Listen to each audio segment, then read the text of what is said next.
Hi guys, come on in. Welcome to my library. This is Amy Gable Stitcher here to give you the long-awaited library tour. So glad you could come and watch, and I hope you enjoy. So this is our library. This is the formal living room of the home. You can see there's some French doors that you can close off, which is nice, and lead you in. When we bought this house, my husband and I realized that we are not formal living room type of people. But as you can see, we're readers. We have quite a few books. So we decided this would be a perfect home library, especially because we have the doors to kind of keep it closed off from the rest of the house. So we went to IKEA and we mapped out some bookshelves that would fit. These are IKEA Billy bookshelves, which are pretty much like the gold standard of the IKEA modular bookshelves. There's a lot of options. So you can make them fit a lot of places, a lot of rooms. And we brought them home. My husband assembled them. I won't even say we because it was him. Mounted them to the wall and then took our books out of boxes and filled them. So if you look online, YouTube is a lot of tutorials while people are making these actually look built in. So you can do a lot with these bookshelves. Ours are obviously not built in. You can see we do have space above the bookshelves. That molding is there, so it did limit how far up we could put them, which is fine. We use that spot for display. I have some cross stitch up there. And we have some kind of sentimental, decorative items up there. I do change that out. I'll put seasonal cross stitch on our mantle and out in display regular parts of the house, but it's kind of a nice area to have. So let me give you a little tour. These are the shelves that are behind me when I'm normally filming. So let me kind of tell you the method to my madness as far as our organization, and you can see what type of readers we are. I do have to say that these books were accumulated by my husband and I from the time that we were probably in high school until now. We don't hold on to every book, and I don't buy a lot of new books. A lot of our books are from used book sales or library book sales, but over time they have accumulated. So I'll tell you more about that as it goes on, but let's start here. This is the first bookshelf. We have ancient history, kind of some nature stuff at the top. The second shelf is like my Massachusetts local history and Salem history.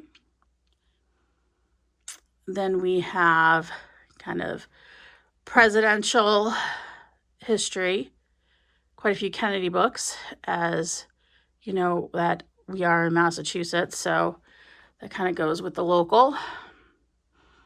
And then down at the bottom, we have our bigger books that don't really fit other places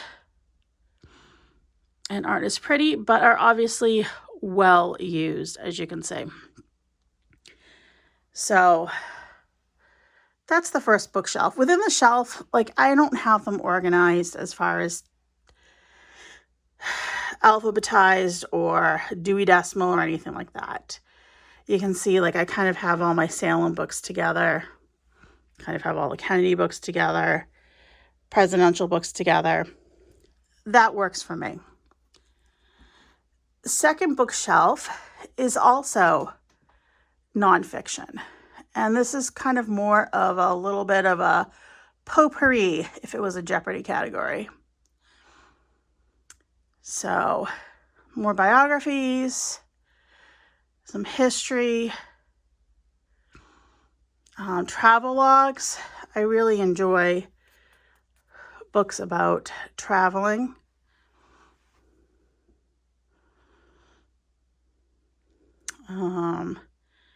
Atlas Obscura, that's kind of a neat book about traveling.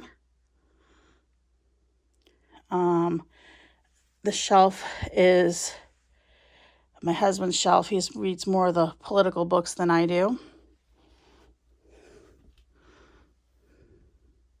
And go down, I have some cross-stitch books on the bottom. Dictionaries, they're well loved, as you can see.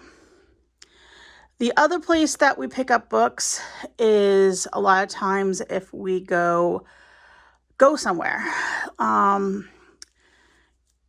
Like, I'm looking at this. I know I picked up this book when we went to the Holocaust Museum in Washington, D.C. So I'll pick up a book as a souvenir.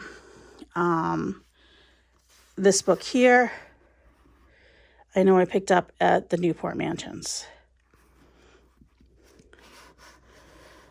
But like I said, just kind of collected books over time. Moving on to the third bookshelf, this is our fiction hardcover book. And as far as fiction hardcover books, we do not keep a lot of them. We keep the books until we read them, or if they're special to us. So I think actually probably most of these in the shelf are my husband's. Like the Ken Follett books are my husband's. I'll read them too, but he's the one who's wanted to keep them. The Baldacci and Brown books. Victoria Holt is myself. I do have a fondness for a Gothic romance. Ludlum's my husband. Lehane is my husband. So yeah. And I try to purge our shelves relatively frequently. Actually, as I was kind of neatening things up for the tour, I found out 10 books that we're able to pass on. So just to kind of keep things current, and like I said, we try not to keep every book. This shelf here, this is the one that's directly behind the chair in which I film in. This is our classics bookshelf, and did not put it back there to make me look like I was highbrow or anything. This is really where it's always been. So this book here, 1001 Books to Read Before You Die, is a really fun book. Don't let the before you die part like freak you out. I think it's morbid. It's basically a selection of modern books and classics that the author picked as, interesting books to read. And there's a page about each book. So basically books that fit into that, the 1001 Books You Must Read Before You Die, go on the shelf. So, like Narnia, The Corrections, that's not a classic, but you could say it's a modern classic because it is in that book. I do love Dickens. This series here, this type of book, like I have been collecting over the years. I don't know when these are printed. Like they're not in print now, but when I see one that I don't have, I pick one up. I do not have a complete set. Looking at it, I know I'm missing David Copperfield for one of them. But that's kind of just a nice little thing for me to do when we're traveling and if I go to a used bookstore. So I will not get you sick. So yep, so mostly books in the 1001 to Read Before You Die, as well as classics. And we do have a little overflow on the bottom shelf. So I have a cookbook overflow on the bottom shelf. Because if we come over here, this corner shelf is my cookbook and food category, food memoirs. I love food memoirs. Along with travel books, food memoirs are some of my favorite, as well as what they call micro history books of food. Like, you give me a book about, here. This one's on the wrong shelf, but we're going to keep it there. Salt. Fascinating. I love it. Yes, that is a little bit odd, but I do enjoy it. So I also purge my cookbooks frequently to try to keep them contained. I might need to move some of my food memoirs. Love Julia Child. Maybe move them onto a different shelf as my food books have kind of expanded. So I remember watching The French Chef when I was a kid. That's kind of like real comfort TV viewing for me. So I have quite a few books about Julia Child. And then coming over here, these are the books shelves that are to my left when I'm stitching. And I'll show you what are on these shelves. So this shelf here has what I call the pretty paperbacks that are nonfiction. Move the lamp out of the way. And that goes down to about there. And then the bottom two shelves have pretty paperbacks that are fiction because they overflowed from this shelf here, which are pretty paperbacks that are fiction. So by pretty paperbacks, what do I mean? I mean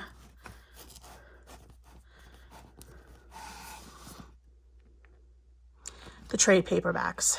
So, of course, I had to pick the biggest one, right? Now I'm not going to be able to get it back in. So trade paperbacks that are nonfiction are here. And once again, you can see there is quite eclectic selection of books. So a travel book. I do read a lot of World War II history books, quite a bit of those. And like I said, it's not like these are fiction, but they fit and they're pretty. So let's excuse the lamp. And I'm standing right behind my chair, so this is what I see when I film. So let's go to the other side.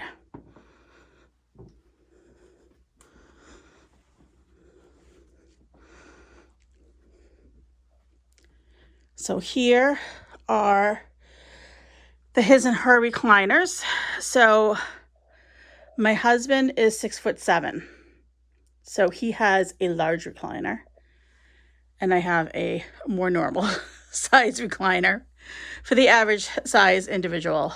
And I have a little table there where it's very neat right now, but that's where I put all of my I usually put my tablet there if I'm going to sit there and watch TV or sometimes Zoom with other stitchers. My projects will end up next to there. What we're currently reading usually ends up on that table. I use the bottom for my Q snaps and hoops. Let's come over here. So you're saying, Amy, not all of my books are pretty.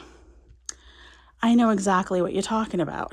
So when we got these bookshelves, I wanted doors on the bottom of some of them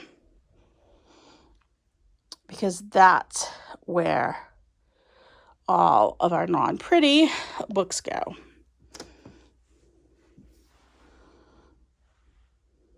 As well as books that you don't need. Graham Odyssey. because yes, I read bodice rippers, also known as historical romance. So if we come over here, we have 3 shelves here, and we put these in actually quite a bit after we did the other ones. We're undecided about what to do, but then decided to continue the shelves down the side of the room. So we have more cross stitch at the top. And these books, as you notice, are completely different. I can't back up any further because I'm against the couch here. So these books are books that I have purchased more recently that we haven't read. So these are kind of on the need to read, haven't read, and then we'll decide if I keep them. They'll go over there and we'll lose a book, or do we pass them on? So I love doing this with some of these books. This drives my husband batty. Like, he really hates it. Let me know what you think. I think it kind of makes it more visually interesting, and that way I can kind of put, you know, these are historical fiction, which is a genre I really enjoy. They're all together, and the ones that go in a series, and I can read them that way. My husband also isn't a fan of when I push the books back, but I like it because then I can put, I have a friend who sends me inspirational cards she makes, and I can put them there, and they make me happy. So tell me what you think. I kind of like to vary it up so we have a little bit more visually interesting than just books on shelves. That is my husband's science fiction and fantasy shelf, and it's going to expand. I did promise him another shelf, which is fine. Some more cards, more books to the side. These books here, this shelf is, these are our autograph books. We are very lucky to have an amazing local independent bookstore that has amazing authors come in and talk about their books, and you can meet them and have your book signed.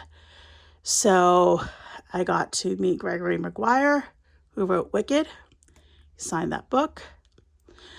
Ann Patchett. We were able to take the girls to go see Chelsea Clinton, and she read her book and signed those books for them. So really a neat opportunity, and we kind of just keep those books separate. Also, down here I keep things I use for filming, my ring light and everything else. And then the last bookshelf, this is the not pretty, right? I have cross-stitch stuff. So the bottom shelf is the library bookshelf. We do use the library, and the kids know when they come home, library books go on the library shelf because I'm not tracking through the house to find them. So they always go on the library bookshelf. Those binders are my working copies of cross-stitch charts I'm stitching and my PDFs. I have my DVD cross-stitch collection and some smalls and decorative items, and a lovely dollar store bin that just has stuff in it that kind of needs to go away. So like floss and finish from a project and fabric, whatever.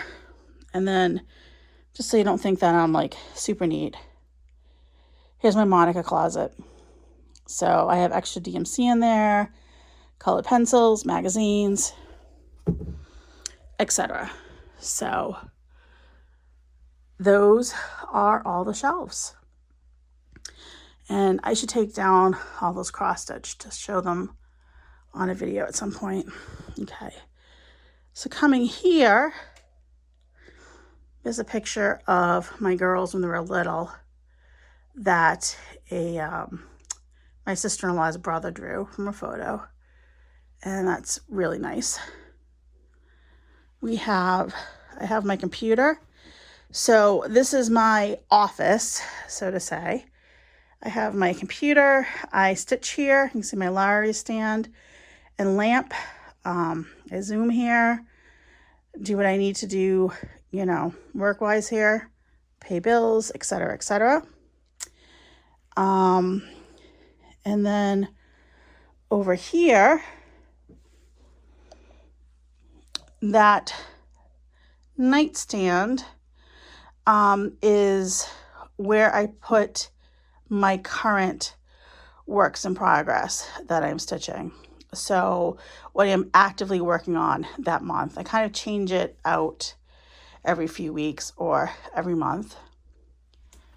And that basket is my Flosstube basket. So when it's full, it's time to do a video. It is overflowing, guys. It's time to do a video. I have my master set of DMC there, scroll rod and Q-snaps there. And I brought my big cone of DMC down to fill up some bobbins. If you ever wondered how big the big cone of DMC is, it's big. It's the big cone of black. So, and that's it. So, oh, this wall here, it is a very large blank wall, isn't it? So we need to fill it up. As in we, I mean my husband and I. So we've decided we're not putting bookshelves here. So I think this is going to be the cross stitch wall. So time to start hanging stuff.